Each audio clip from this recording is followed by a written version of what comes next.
All right, what's going on, folks? It's your boy Nate Schmidt here with my partner Scotty, back with another knowledge drop. This is going to be probably the second episode this week. The first episode being Ecom Cowboys one-on-one interview with Scotty, which I'm looking forward to listening to myself. I haven't listened to it quite yet. Hopefully, you guys did enjoy, get some value out of that. Actually, not a one-on-one, I guess two-on-one it was a interview. two-on-one. Okay, well, I'm still going to call it a one-on-one interview. So just you're gonna have to live with that. Fake news. Fake news. Scotty, you recently finally departed the land down under, and by the land down under, I mean Mexico. Back over there in Europe, how's it going? Pretty miserable. Pretty miserable. Fucking sweating bullets. Supposed to be in quarantine for 10 days. Life was not. Life was better in the land of the actual land of the free. Mexico's the land of the free. The actual land of the free, yeah. Well, glad to hear you got back safe. If the audio quality again on my part is not ideal, I know last week I said that I'd have it fixed. This week I am back home, but for some reason my mic is not working. It's like cutting out. It's being all staticky and just not ideal. So Schmitty, the funny story. I flew through the US, so the border customs agent in Atlanta was like, "Oh, what are you doing? How long were you in Mexico?" 5 months. It's like, "What were you doing there for 5 months?" It's like, "Oh, I was on vacation." It's like, 5 months of vacation? Are you like somehow like independently wealthy that you can spend 5 months on vacation? Yeah, ecom, you should check it out. is that how you told him? No, but it would have been funny if I did. What did you say? I said I was Swiss, so yeah, in Mexico I do feel independently wealthy. That's funny. I Fuck didn't know that you were so close, man. You were so close yeah. to North This Carolina. this dude wanted to know everything.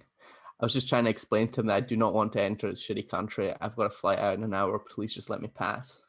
There was a beautiful Mexican chick ahead of me. She did not fare quite as well to his line of direct questioning.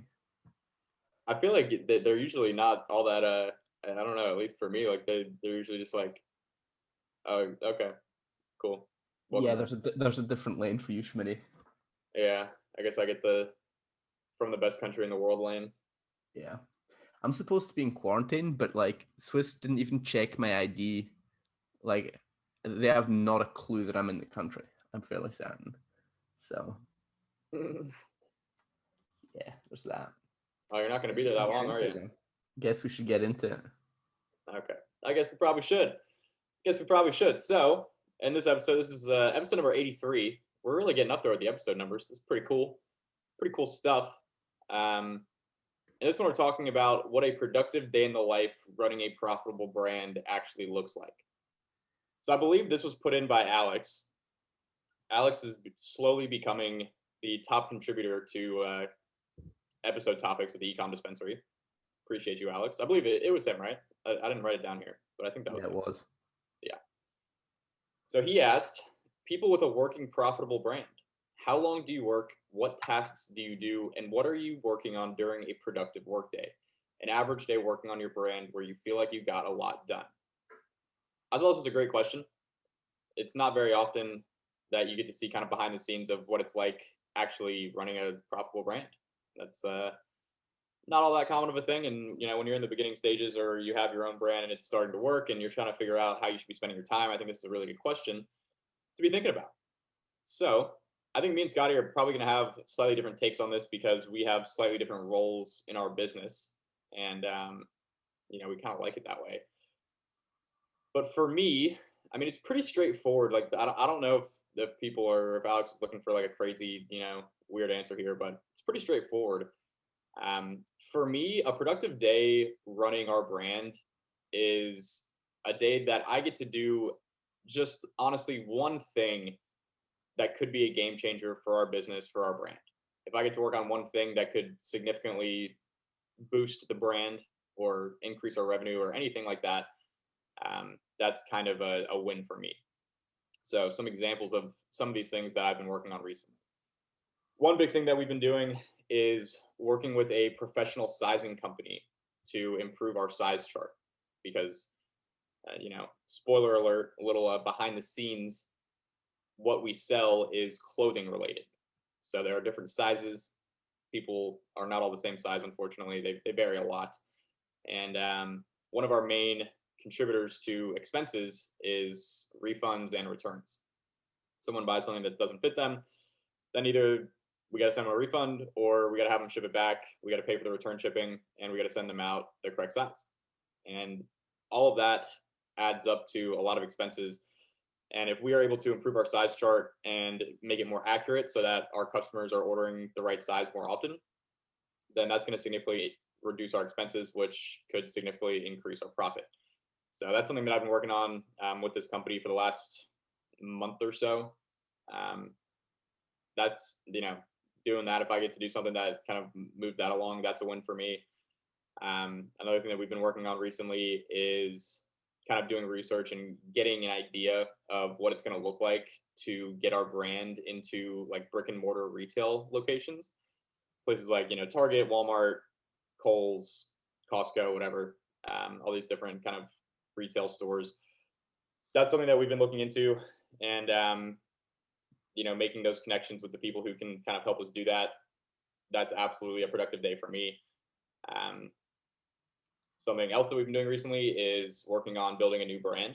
So that's kind of something that I was heading up over the last couple weeks. Building out this idea, testing it with Facebook ads, and building out the new store once we realized that it was, the results were pretty solid. Running ads, doing all of those types of things. I've been working with, professional designer to get our logo done, and just all those kinds of fun little things. Those are wins for me. And then kind of like more smaller, like day-to-day things, outlining new content for our content guys to get. We do like professional photo shoots and stuff, and figuring out what kind of content we want to get in terms of video and photo content. That's a pretty standard thing for me. And then just like kind of brainstorming, like just thinking about where we're at in our business, what are the things that we can do to potentially improve the results, just spending a little bit of time every day just thinking about the business, thinking about what we might be able to do better, things we might be able to improve, increase revenue, decrease expenses. Those are kind of some of the main things that I've been working on recently. And I think if I'm able to do one or more of those things each day, then for me that's kind of a profitable or a productive work day. Excuse me. I think for me, like my stuff is a bit more kind of big picture. I'm not so much in the weeds these days, managing or running ads myself or anything like that. We got a team that kind of manages most of that, and then Scotty's managing the team for the most part. So that's kind of my take. Scotty, what do you think? What's a productive day for the Scott man working on our good old brand, our business? Main thing, or maybe not main thing, but what happens every day is I need to get back to a million different people. So responding to messages coming in on Slack, Skype, email, whatever. Responding to those, making sure everything has what they need to do their job. So making sure whatever I need to do to allow someone else to progress and get their stuff done. I also got a little to-do list that I keep stacked with a couple tasks in case I have some free time, some blocks of free time, and I just knock items off the to-do list. Usually those items are from previous calls, like from our weekly call or from whatever, Slack message and email. Those are sort of things I do daily, and then more occasional, I'll have to brainstorm, just sit and think ideas for the main brand, implementation of our strategy. So looking at our strategy that we wrote down or that I wrote down for the beginning of the year, are we on the right track? Is this still the right strategy? Are we doing the things in here? Should we be doing something differently? For that, I'll do a lot of calculations, run numbers, and just think about, does this still make sense? Are we doing the right things? And then also just trying to come up with entirely new ideas that could move the business forward. But again, these are what I'm doing you listed what you're doing these days. This is not what it looks like when you're getting started. This is just like a snapshot of where we're at right now. If you'd asked the same question a year ago, it would have been very different. Yeah, that is definitely very true. And I think with things like this, it's good to see, where we're at and kind of like take a step into our shoes a little bit and see what that looks like. Um, but at the same time, you kind of got to apply what we're doing and the principles that we talk about and all that kind of stuff to the specific place that you're at in your own situation. Um, I mean, you know, noticeably, there's no marketing in either of our tasks. yeah, But that's only because we have someone doing all that for us. yeah, So if you don't have that, there's going to be a lot of marketing in there for you. yeah. Because I mean, that's the main thing, right? The marketing, running ads, putting offers out, like that's the thing that generates revenue, and that's like the number one thing when you're first getting started. That's the thing that is going to make you money. So you really got to focus on that. We're in the position where we have someone on our team who is focused on that full time. That is their only priority, and that's what they do. So that means that for me and Scotty, we can focus on other things. We don't have to be kind of like in the weeds doing marketing every single day, every single hour of every day. Um, Still try to keep. I've still been trying to keep that kind of that tool sharp by still making ads and writing copies, coming up with angles, and doing stuff that is marketing related, even if I don't necessarily like need to be doing it for the business to keep on running. Um, but yeah, I mean that's kind of where we're at. That's like a day in the life, and then you know you got golf for me, you got BJJ for Scotty. Also contributes to a productive day in the life. It does indeed. It does indeed. A lot of healthy eating, a lot of gyms. Dude, been freaking grinding on the food in the gym, man. I don't know about you, but it's been going real well over here. It's shredded boy summer. You know what I'm saying? Something like that. I think that's the basic gist, though, of what a productive day in the life running our brand looks like. I wonder if we should touch on some of the other things that our people on our team do, so that people can get maybe a bit more of a full picture. What do you think? We could do. We certainly could do. I think, yeah. I mean, this is so tailored to what we're doing right now. And even if your business is as big as ours or has the same revenue, if you don't have the same team, your day would look dramatically different. So if we didn't have someone getting us content, my day would involve a lot of talking to photographers and talking to video editors. If we didn't have a marketing guy, my day would involve a lot of checking ads, scheduling new ads, writing new ads, coming up with angles, etc. So it's kind of like the most important tasks involved in running a brand we have delegated so that someone focuses on it full time. So Yep. same with fulfillment. I mean, if you're doing your own fulfillment, that would be a full-time job if I was just doing it on my own. I But I'm couldn't not. even imagine doing that, bro. Still not packed and shipped a single order rather. I think I've packed and shipped a few returns or refunds or like replacement orders, maybe, but definitely not a a daily thing. I mean, yeah, I mean, we got people who manage the ads, who are getting content, who are doing all the editing, graphic design, sourcing.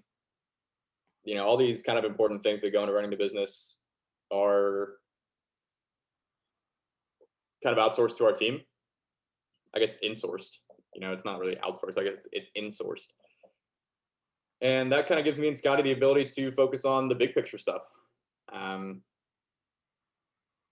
we can focus on working on the business, not working in the business. And I think it tends to work out pretty well that way. 100%, 100%. But there's no rush to get there. That's the other thing. Yeah. I mean, I wouldn't recommend trying to build a team like we have until you've been running everything basically on your own with maybe a couple of VAs for like a year. I think we might have talked a little bit about that last week. I think it's really important that you kind of get those skills and you manage literally everything from the beginning until I don't know. I mean, I don't know if there's like a specific point, but I would say for at least a year until you've done a decent amount in revenue so that you actually have the ability to do all of these things that you're going to be insourcing or outsourcing, and you'll be able to actually tell if someone's doing a good job or not. You'll be able to train them effectively. And yeah, I mean, there's no real rush to get to the point where you have a a decent sized team. This has been a very slow and steady process for me and the Scott man, and it works out well. But yeah, definitely don't be in a huge rush to get to this point if you're just starting out, for sure. Hire really good people if you're going to delegate the main tasks, i.e., content and ads. Yeah, Because cool. like trying to delegate that to a VA has never worked. People have for sure tried. Yeah, I mean, you don't want to be outsourcing the main really important task for your business to VAs that get paid two, three, $4 an hour. Probably not going to work out all that well. Probably not. Word. Well, I think that's kind of the rundown, guys. That's kind of what a productive day in the life of running our brand looks like. We're working on various things. For me, it's kind of just like working on various projects and things that will hopefully move the business forward in a big way. Scotty's more day to day managing everything, getting back to people, um, running the team. And, I think we're both kind of doing big picture brainstorming and thinking about our strategies and if what we're doing is the right thing to be doing, if we're on the right track, et cetera, et cetera. And then we kind of take whatever we find through that kind of work and we communicate that to our team, and then everyone implements whatever we're kind of trying to do. And that's about how it goes. So hopefully that gives you guys a little bit of insight into, I don't know, what it's like running an established brand that's been around for a while. And yeah, I think that's about it. You got anything else to add there, Scottman? I do not. Cool. Well, all that said, folks, we'll see you guys in the next episode.